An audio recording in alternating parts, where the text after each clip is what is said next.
Thank you very much, CAS. I'm here to give an update on the transportation sector. Like you recall, we said before, this is a very, very key sector, both in terms of transmission of the virus, but also in terms of now opening up the economy.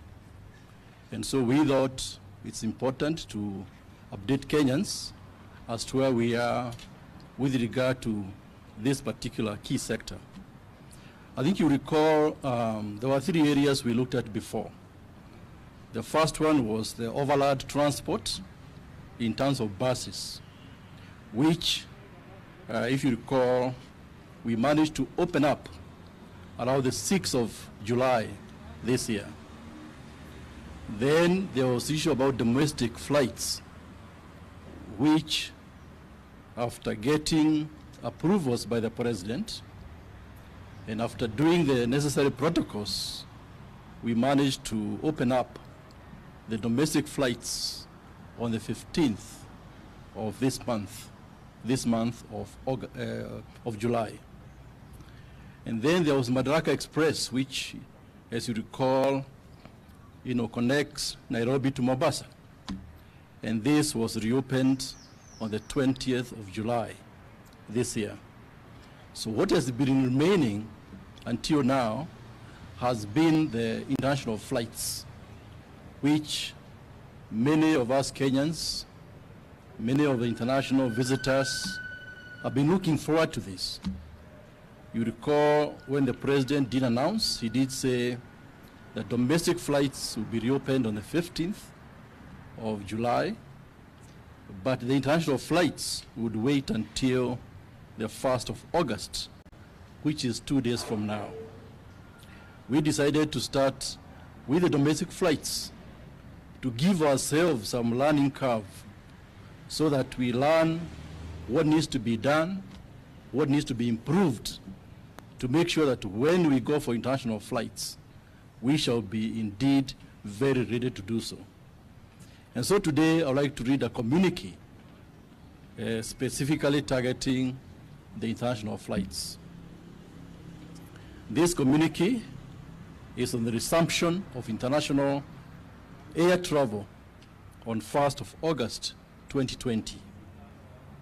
His Excellency the President of the Republic of Kenya directed that international air travel would resume on the 1st of August 2020 and instructed the Ministry of Transport, Infrastructure, Housing, Urban Development and Public Works to develop a protocol to ensure the safety of the travelers. I would like to report that this protocol was completed by a multi-agency team and duly approved ultimately by the CS of Health on the 14th of July. The ministry, in consultation with relevant stakeholders, prepared a protocol for air travel operations during COVID-19 public health crisis. The protocol seeks to provide guidelines to ensure that air travel remains safe during the pandemic for both domestic and international flights. The protocol recognizes that the adverse impacts of the COVID-19 pandemic have been experienced in most sectors of the economy, and the aviation industry is amongst the most impacted. The protocol has therefore confirmed as follows. 1, all arriving passengers on international flights with a PCR-based COVID-19 negative certificate whose body temperature is not above 37.5 degrees Celsius and do not have a persistent cough, difficulty in breathing, or other flu-like symptoms, and have been tested 96 hours before travel, shall be exempt from quarantine. Let me say this is not a blanket approval. And so we do have initially a list of countries from which passengers will be allowed.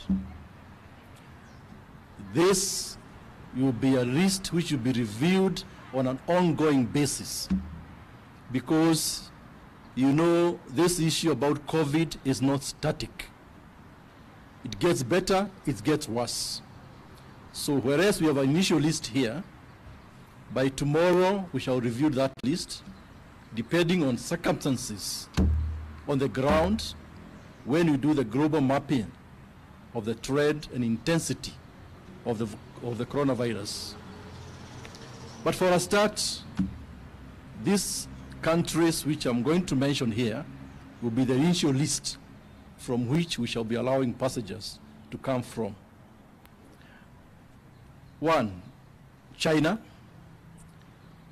South Korea, Japan, Canada, Zimbabwe,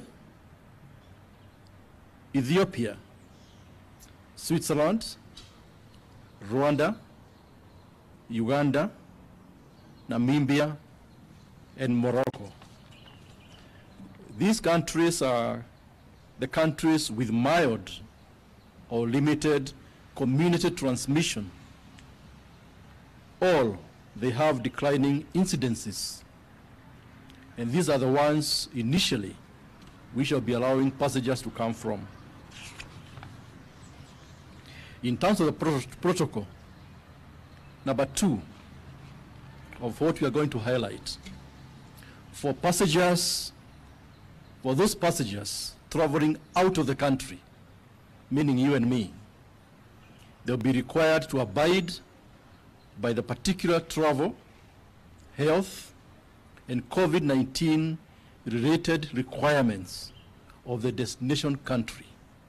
So before you travel, make sure that you know where you're going, what that country expects.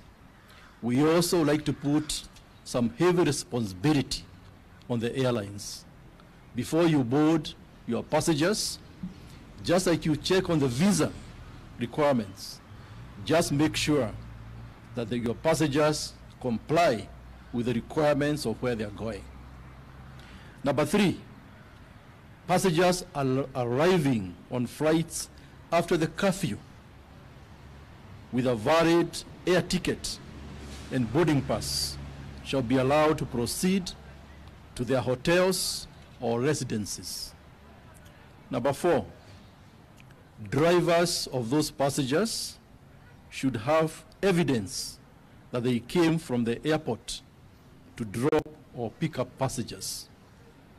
Number 5, passengers departing on flights after curfew and with a valid air ticket and boarding pass shall be allowed to proceed to their destination or their departure airport.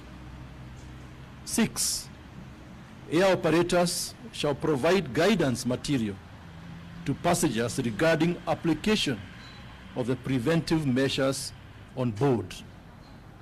Number 7, where physical distancing cannot be guaranteed because of the seat configuration or other operational constraints, the crew members will make constant on-board announcements reminding passengers to adhere at all times to all the other preventive measures, including strict hand hygiene and respiratory etiquette, and should wear surgical face masks. In addition, and in such cases, other measures such as cabin recirculation, air filters will be in place.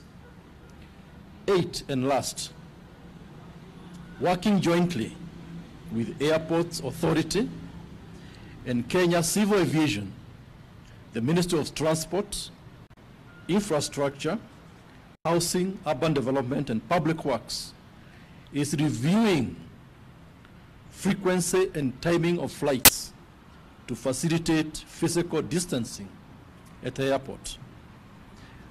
You know, before COVID, some of the airlines used to have like 7 flights per week. Others up to actually 24. So they used to have like 3 flights per day. Now, as you know, there's COVID, and so there was an issue whether we should reduce this frequency of those flights. But what we know is that initially the numbers of people traveling will be quite low. So we shall be reviewing in the first week to see how many flights are getting to Nairobi or Mombasa or Kisumu or Eldoret, and then we shall take the appropriate measures.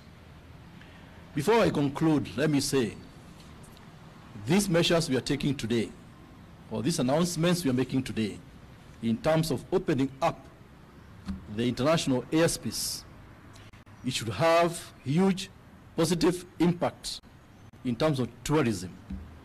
You are aware tourism employs at least 1.6 million Kenyans. And so we believe this is timely in terms of opening up the economy.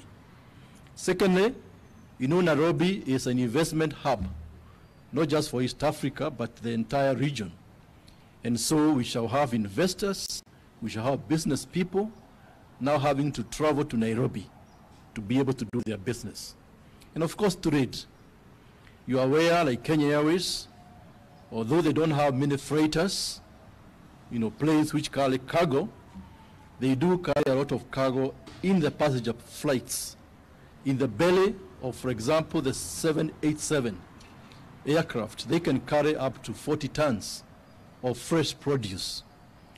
So by opening up the airspace, we should see not just a passenger travel benefiting, but also in terms of cargo, which will bring more business and more employment to our country. We never stopped cargo flights, so what we are doing now is to augment what we've done before.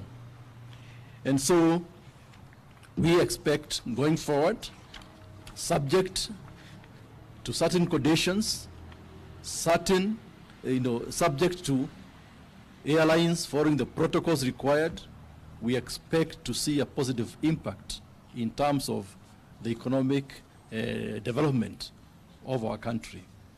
Thank you very much. Thank you very much.